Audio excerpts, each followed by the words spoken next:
Quand tu ne travailles pas, tu n'es pas marié, tout ça, ce sont les esprits des autres. Tu as fibrome, kyste à l'ovaire, tous ces trucs-là. C'est tous les problèmes liés au sexe, ça vient des esprits des autres. Célibat, stérilité, tout ça. Donc il faut qu'on chasse les démons, c'est vrai. Mais il faut qu'on aille plus loin encore dans la délivrance. Il faut qu'on brise les liens dans lesquels tu es, les pactes qui ont été faits par tes parents. Il faut connaître même, définir les autels pour pouvoir les renverser. Mais si tu passes par un autre chemin que le chemin de la connaissance, aujourd'hui vous avez fait un pas. Parce que c'est une connaissance de savoir que Dieu est lumière. Il n'y a pas de ténèbres en lui. Donc quand on dit il n'y a point de ténèbres en lui, mais si toi tu t'amuses à être ténèbres, ton Dieu ne peut pas aller avec toi. Pour que ton Dieu aille avec toi, il faut vraiment un discernement. Même si tu discernes, il faut aussi accepter. Il y a l'acceptation qui compte. D'abord, il faut connaître, il faut comprendre, il faut accepter. Il y a toutes ces étapes qu'il faut connaître et puis accepter. Et même si tu acceptes, il faut mettre en pratique, conduire à la source. La source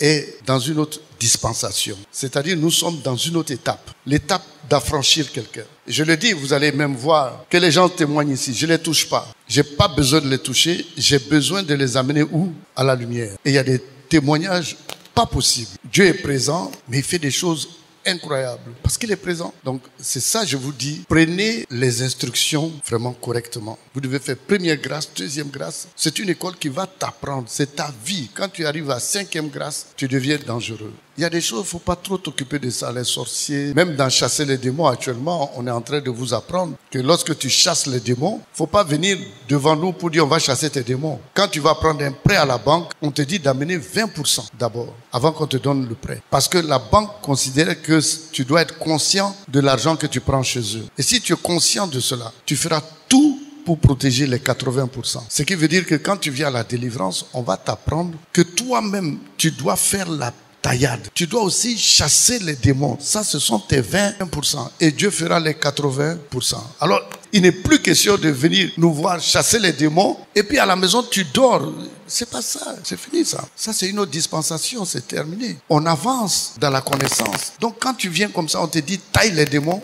Même une fois par semaine, il faut tailler les démons. Il faut les chasser pour que Dieu soit d'accord avec toi. Si tu chasses pas démons, mais tu te fous de lui. C'est lui qui va tout faire pour toi, jamais. S'il a permis à la banque qu'on ne fait pas tout pour toi, et la banque vient du spirituel, tous les principes que nous avons viennent des connaissances spirituelles. Si aujourd'hui l'église prend conscience de la taillade, mais on aura moins de problèmes dans l'église. Si chacun prend conscience des 20% que Dieu lui donne pour améliorer sa vie, on aura moins de cas. Et ici, on ne fait que revoir les mêmes visages. C'est qu'à la maison, vous dormez jusqu'au matin. Or, la Bible dit, priez sans cesse et priez en tout temps. 2 heures du matin, c'est le moment où tous les sorciers sont là pour faire du mal. Il y a des sorciers parmi vous, ils sont en train de dire doucement, ce que le pasteur l'a dit, c'est vrai. À 2 heures du matin, nous sommes tous là. Mais ils ne pourront rien te faire. Voici pourquoi je vous dis de ne plus vous amuser avec vos vies. La Bible dit que Dieu a travaillé 7 jours. C'est le dernier jour établi au point. Donc, c'est des résultats de grands travaux de recherche. Si tu vois qu'un an fait 1000 ans, imagine le temps qu'il a travaillé pour te créer. Donc, tu ne peux pas être une erreur. Tu n'es pas du tout une erreur. Tu es un voulu de Dieu. À s'imaginer qui est Dieu, on ne cherche pas trop. On dit non, il est là-bas, il a ses problèmes. Il est très loin, il est puissant, il fait tout. Mais ici, tu viens d'apprendre brusquement que Dieu est une lumière. Et que tu dois t'associer à la lumière. Et que la lumière doit rentrer en toi. Ça doit te faire quelque chose de bizarre. Ma fille, tu viens d'apprendre aujourd'hui que Dieu est lumière. D'abord, on te dit, la nouvelle que nous vous annonçons aujourd'hui, c'est que Dieu est lumière. Mais avant ça, on te dit la nouvelle que nous avons apprise de lui. Donc tout de suite, on met ça dans le camp de la connaissance. Tu as appris. Donc Dieu va avec la connaissance. On te dit Dieu est lumière, mais on te dit que tu as appris. La nouvelle que nous avons apprise. Donc c'est une question de connaissance. Qu'est-ce que tu en penses? C'est vrai qu'on dit Dieu est lumière, mais j'avais pas vraiment capté ça. Et il dit qu'on doit marcher avec cette lumière afin qu'elle éclaire notre vie, notre chemin. Donc je viens de l'apprendre vraiment ce matin. Oui, Je captais pas ça comme ça. Mais réellement, tu ne connais pas. Tu ne connais pas parce que quand Moïse a rencontré le Seigneur dans le buisson ardent, la Bible dit qu'il a vu dans le buisson quoi? Le feu. Mais les feuillages n'ont pas été brûlés. Oui. Donc c'est particulier. Or, le feu fait quoi? Ça brûle. Ça brûle. Et lui, il voit que le feu ne brûle pas. Et lorsque ça te brûle, il y a douleur. Donc déjà, tu vois que ton Dieu, lorsque tu es en contact avec lui, il n'y a pas de douleur. Prenons le passage de Abel, Shadrach,